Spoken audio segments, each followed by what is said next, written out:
नमस्कार दोस्तों, कैसे आप लोग? आज मैं डिस्कशन करने वाला हूँ एक न्यू आईपीओ के बारे में। और आज का जो आईपीओ है बहुत इंटरेस्टिंग होने वाला है क्योंकि आज का आईपीओ गणेश जो कंपनीज है, गणेश कंज्यूमर जो प्रोडक्ट्स है, उसी के बारे में।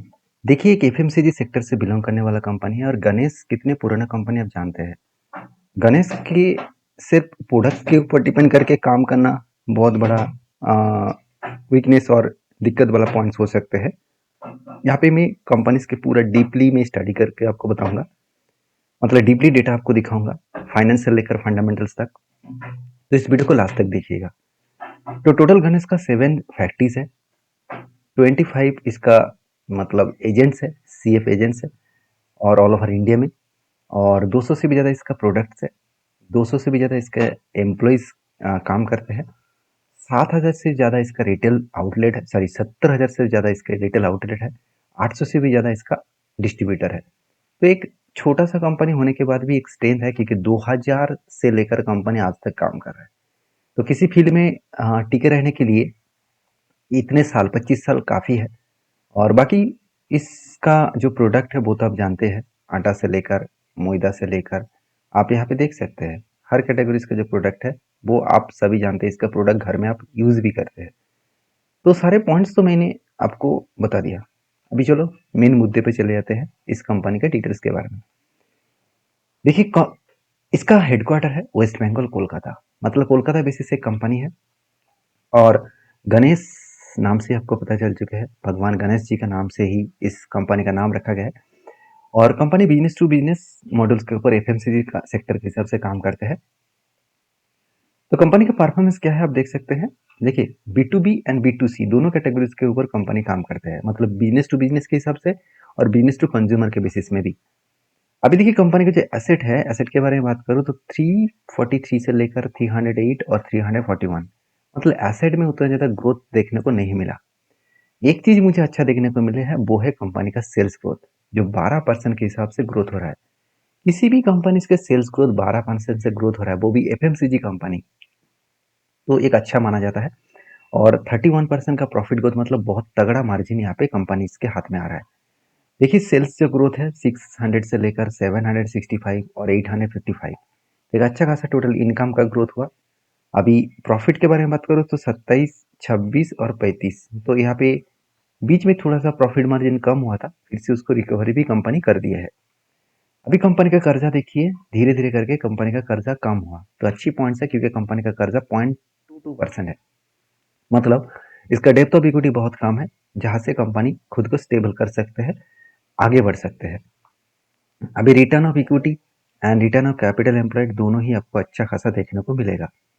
15% के ऊपर तो अच्छा माना जाता है, वो भी एफएमसीजी कंपनी के 15%, मतलब एक आ, अच्छा खासा व्यू में कंपनी चल रहा है, ये आप बोल सकते हैं।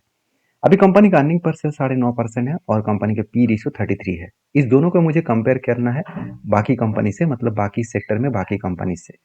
तो चलो एक बार मैं कंपेयर करके आपको दिखा देता हूँ। इस सेक्टर में देखिए पतंजलि फूड्स भी है, अदानी विल्मर भी है, जो अदानी ग्रुप की कंपनी है, पतंजलि जो रामदेव जी का कंपनी है। तीनों का अगर अर्निंग पर शेयर देखूँ तो पतंजलि का अर्निंग पर शेयर बहुत तगड़ा है। उस जगह पे अदानी विल्मर और गणेश का दोनों का हालत थोड़ा सा वीक है। तो देखिए अदानी विल्मर का अगर चार्ट देखूँ तो आपको पता चल जाएगा कि अदानी विल्मर का भी हालत क्या है। मैं चलो एक बार आपको अदानी मतलब विल्मर, अदा अदानी विल्मर के एक बार मैं चार्ट आपको दिखा देता हूँ। तो अगर अदानी विल्मर का अगर चार्ट देखेंगे, लास्ट मैक्सिमम देखेंगे तो एक 33% का लॉसेस चल रहा है। उस पॉइंट ऑफ बेसिस में देखा है तो कंपनी की भी हालत सेम टू सेम है जैसा गणेश का भी देखने को मिल रहा है। तो गणेश का भी क्या हालत इस तरीके से हो सकते हैं।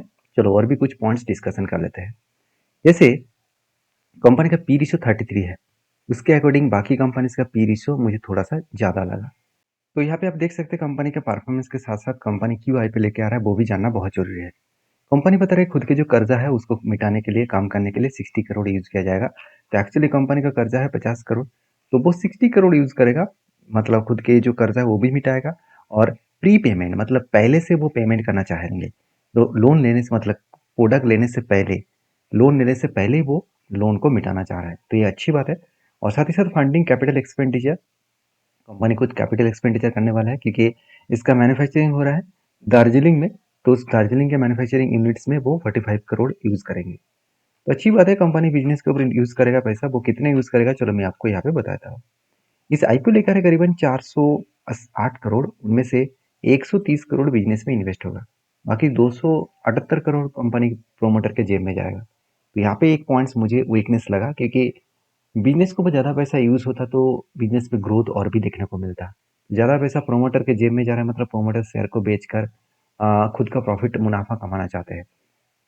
तो ये भी गलत भी नहीं है, अगर कंपनी सही चल रहा है तो प्रॉफिट वो भी कमाना चाहेंगे। तो फिर भी कंपनी का देखिए प्राइस बैंड रखा गया 306 से लेकर 322। 46 क्वांटिटी आपको खरीदारी करना होगा एक लॉट में टोटल आपको 1412 मतलब रुपीज़ के आसपास देना होगा। इस आईपीओ ओपनिंग हो रहा है 22 तारीख से और क्लोजिंग डेट है 24 तारीख, और इसका ग्रे मार्केट सॉरी माफी चाहता हूँ, इसका लिस्टिंग डेट है 29 ऑफ सितंबर। सारे पॉइंट्स मैंने आपके साथ मेंशन किया हूँ। अभी मेन मुद्दे पे चले जाते हैं।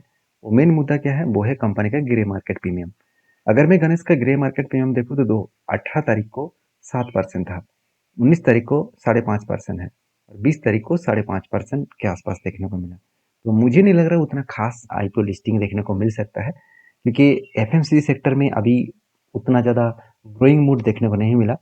चाहे आप हिंदुस्तान यूनिलीवर देख लीजिए, चाहे वह नेस्ले देख लीजिए, चाहे वह डाबर देख लीजिए, सारे कंपनीज का हालत खराब है। मैं चलो एक बार आपको दिखा ही देता हूँ तो और भी आपको क्लियर हो जाएगा। अगर मैं नेस्ले लिख लेता हूँ, नेस्ले इंडिया, तो इसका प्राइस आप देखेंगे लास्ट 5 मंथ्स 5 ईयर्स का देखूँ, चलो 1 साल के देखूँ तो देखिए लॉसेस में चल रहा है।